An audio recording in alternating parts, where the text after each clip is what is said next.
When disaster strikes, most lives are saved in those precious hours and days after the event. Effective communications are vital for emergency services to do their work. But telephone and radio networks are among the first things to go down.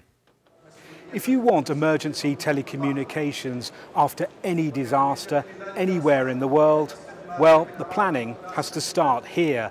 The International Telecommunications Union has developed systems for early warning, systems for risk reduction. It's also brokered international agreements to allow for the smooth passage of equipment across borders and for the availability of emergency spectrum. In short, the ITU is doing the groundwork now before the hectic work on the ground. Immediately after the disaster strikes, in most cases, terrestrial networks are disrupted or destroyed completely.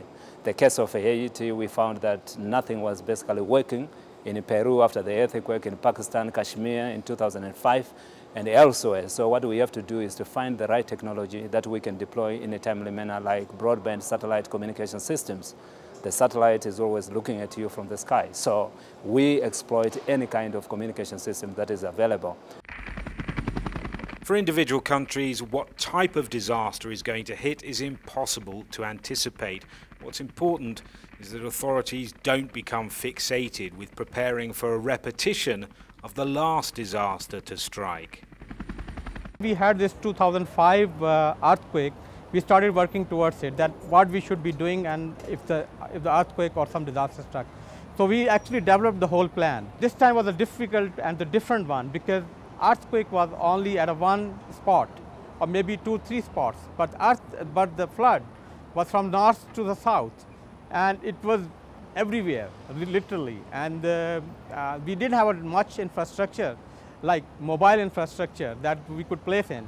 So thanks God that the ITU and the other helping countries provided us some satellite phones. When the disaster strikes and ITU is asked to intervene, or even if it is not asked, we take the initiative to intervene.